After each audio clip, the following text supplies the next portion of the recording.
God is dead. ये line आपने कहीं ना कहीं जरूर सुनी होगी।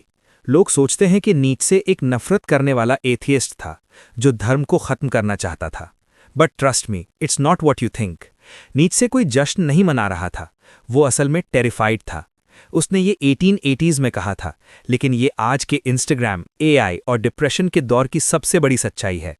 ये एक चेतावनी थी कि अगर हमने ध्यान नहीं दिया तो हमारी पूरी सिविलाइजेशन एक ऐसे गड्ढे में गिर जाएगी जहां से निकलना नामुमकिन होगा। नीत्शे का मतलब ये नहीं था कि भगवान सच में मर गए हैं। उनका मतलब था कि सोसाइटी के केंद्र से भगवान का कॉन्सेप्ट हट चुका है। पहले गॉड ही वो एंकर थे जो हमें बताते थे कि सच क्या है, गलत क्या है और जीने का मकसद क्या है। लेकिन फिर आया साइंस और लॉजिक का दौर। हमने आसमान में तारे देखे, गैलेक्सी देखी और हमें समझ आया कि दुनिया वैसे नहीं चलती जैसे पुरानी किताबों में लिखा था। हमने गॉड को अपनी लाइफ से बाहर निकाल दिया। लेकिन नीत्शे ने पूछा, अब हम अपने आप को सांत्वना कैसे देंगे? हम इस खालीपन को कैसे भरेंगे? हमने फाउंडेशन तो हटा दी, पर क्या हम बिना फाउंडेशन के गिरती हुई बिल्डिंग को बचा पाएंगे? जब इंसान के पास कोई हायर पर्पस नहीं रहता तो जन्म होता है नाहिलिज्म का। नाहिलिज्म मतलब ये मानना कि लाइफ का कोई मतलब नहीं है, नथिंग मैटर्स। नीत्शे ने भविष्यवाणी की थी कि 20th और 21st सेंचुरी में लोग बहुत खोया हुआ महसूस करेंगे। आज हम वही देख रहे हैं। लोग ड्रग्स, बेमतलब की स्क्रोलिंग और फालतू के झगड़ों में खुद को बिजी रखते हैं ताकि उन्हें उस अंधेरे का एहसास न हो।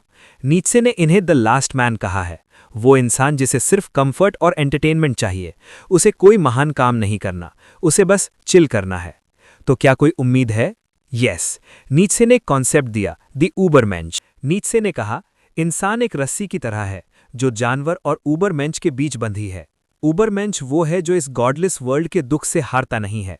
वो अपने नियम खुद बनाता है। वो समाज की भेड़चाल को छोड़ देता है। वो ये नहीं पूछता कि लाइफ का मतलब क्या है, बल्कि वो अपनी लाइफ को खुद एक मीनिंग देता है। ये है विल टू पावर, अपनी कमियों पर जीत हासिल करना, अपनी तकलीफों को अपनी ताकत बनाना। नीत्शे का मैसेज बहुत सिंपल था, अगर ऊपर कोई स्क्रिप्ट लिखने वाला नहीं है तो अपनी कहानी के ऑथर खुद बनो। गॉड इज डेड का मतलब ये नहीं कि अब हम कुछ भी बुरा करें। इसका मतलब ये है कि अब हमारी जिम्मेदारी 100% हमारी है। अब हम अपनी गलतियों का दोष किसी किस्मत या भगवान पर नहीं डाल सकते। ये डरावना है, लेकिन यही अल्टीमेट फ्रीडम भी है।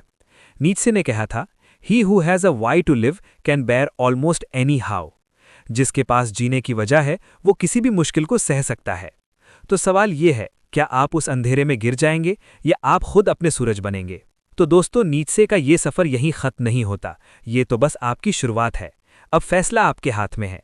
क्या आप भीड़ का हिस्सा बने रहेंगे या अपनी लाइफ के ऊबरमेंश खुद बनेंगे? अपनी पर्सनैलिटी को पावरफुल बनाने का पहला कदम है खुद को बेहतर जानना। और इसीलिए मैं चाहता हूं कि अगला वीडियो आपकी पसंद का हो। जिस फिलोसोफर का नाम सबसे ज़्यादा कमेंट्स में होगा, अगला वीडियो उसी पर आएगी। और हाँ, अगर आप भी एक पावरफुल पर्सनैलिटी में बदलना चाहते हैं और अपनी सोच को गहरा करना चाहते हैं तो इस वीडियो को लाइक करें, दोस्तों के साथ शेयर करें और सब्सक्राइब करना बिल्कुल ना भूलें। याद रखिए, दुनिया आपको वैसा ही देखेगी जैसा आप खुद को बनाएंगे। मिलते हैं अगले वीडियो में। Stay powerful.